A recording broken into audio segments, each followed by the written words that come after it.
All right, everybody, welcome back. So now that the free agency first 3 days have passed, we're currently on day three. But since free agency is a little ways away now, we're gonna start talking about separate teams, making videos on separate teams, talking about what they did this offseason, and talking about the question, how will it help them or hurt them next season? So we're gonna start off with the Red Wings today because the Red Wings, once again, for the second straight year, were a very active team in free agency. They signed more than 8 players, but I have 8 players listed here. We're going to talk about the question whether or not with these acquisitions, will this make them make the playoffs next season?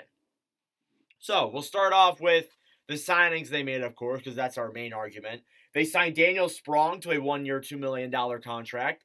They signed JT Comfort to a 5-year, $5.1 million contract. They signed Christian Fischer to a 1-year, $1.25 million contract. And they also signed Clem Costin, who they traded for earlier in the season, to a 2-year, $2 million contract. So I want to talk about these signings first because these guys are the forwards they signed. How are these guys going to fit into the lineup and how are they going to affect the Red Wings? Now, if I'm being honest, I would expect the deals of Sprong and Kristen Fisher to be tryout deals. See how they do, probably on the third line or maybe the second line, playing probably bottom 6 minutes, because that's really what they are. Kristen Fisher is 100% a bottom six forward on a team like the Detroit Red Wings coming from the Arizona Coyotes. I thought he's been a solid forward the past couple of years, but is nothing more than probably a 35, 40-point scorer. If we're being fully honest here, he's only there for secondary scoring in Detroit, which is what they need. I'm going to guarantee that. That is what Detroit needs. They do need secondary scorers on their roster, and they're very effective to have, especially come during playoff time when you're making your run for the Stanley Cup. But and Sprong too. Sprong had a very positive season with Seattle. Had a very good advanced analytical year. Could be a third line forward as well. I like that a lot for Detroit, acquiring 2 guys who will play on the third line. Good offensive secondary type scorers, can have some solid defensive aspects to their game. It's pretty good signings. Now Comfort. And Comfort, you would imagine with this deal he's going to play top six, but do they have enough room on the roster for them to play top six? Because you have Mark Casper coming in as well. You have Casper coming in as a center.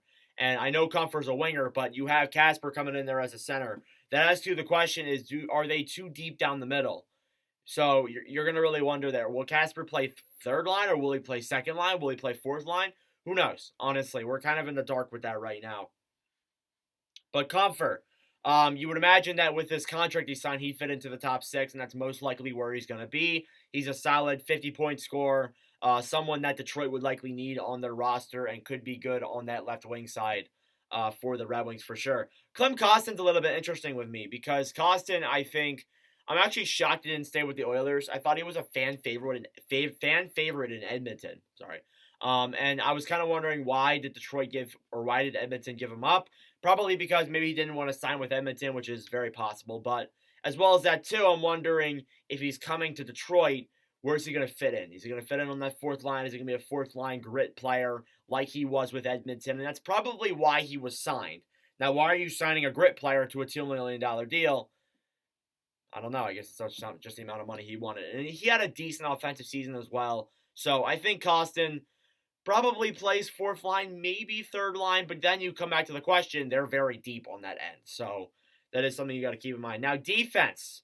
They signed Shane Gostisbehere to a 1-year, $4.125 million contract, and they signed Justin Hall to a 3-year, $3.4 million deal. So there's a lot of options there now on Detroit's blue line, and especially if Simone Edvinsson comes over this year. And I know it's 100% confirmed basically that Casper's going to come over and try out for the team. Is Edvinsson going to do the same? Probably. I would imagine he would. So then you got Seider, you got Olli Mata, you got Justin Hall, you got Shane Gostisbehere, and you got Edvinsson now on that blue line. That makes up a not that bad of a top four. And Ben Sherratt too. But you got to wonder, where are these guys going to fit in? And the reason why they signed Sprong, Fisher, and Ghost, and we'll get into him in a second here, but James Reimer to a 1-year deal. I would imagine those guys are there because they're probably not going to be trying to take that next step next year. I feel like what they're going to do this coming season, they're going to contend for yet again another lottery pick. It's probably what they're going to end up doing with these signings. That's what I am seeing. Unless if these guys play really well in the 1-year tenure they're with Detroit, then they'll just get re-signed at the end of the year or not. But I'm thinking that they're signing these guys to one-year deals so they can be bloated and probably be good. But if the Red Wings are not good enough to make the playoffs, they'll just sell them off the deadline like they did Bertuzzi last year. So that is something to keep in mind there with those one-year deals. But I like the Gostisbehere signing, a very solid offensive defenseman, played well with Tampa Bay, played well with Carolina and Arizona during last season. I think it's a good signing overall. But as well as that too, Justin Hall had his issues with Toronto, and many people are arguing that this deal is an overpay. Are you gonna put him on the same pairing as Sherratt, or are you gonna put him on the same pairing as Seider? What's your plan here? So I honestly, they have a lot of defensive options now, especially if Edvinsson comes over. They may want to put him in the AHL, but they do have options if they want to do them. So overall, I think that's a solid signings on the decor end. The goaltending, there's no question on the goaltending. Husso is that starting goalie, but the backup is where there's some desire. James Reimer was signed to a 1-year, 1.5, and Alex Lyon to a 2-year, $900K deal. I would imagine Reimer's the backup, barring I'm not forgetting anybody right now. I don't think I'm forgetting anybody in Detroit. Apologies. I might be forgetting a goalie, but barring this signing, Reimer should be the backup for this season, and then Lyon should be that third-string goalie down in the AHL, playing with Grand Rapids. So, not that bad. Now you got to ask the question of, are they going to contend for the playoffs next year? And I already said no, they likely won't, but you got to look at the other teams too. Let's look at the 7 other teams in that Atlantic Division.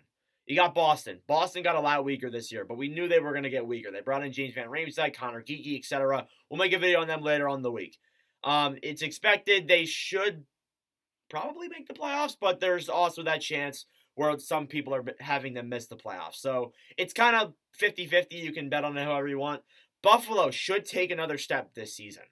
I'm not sure if that step is playoffs, but they should take another step. If they get someone like Patrick Kane in free agency, then yes, they should take that big step very, very soon. But they are one of those wild card teams. Same with the Ottawa Senators. Will the Ottawa Senators make the playoffs next year?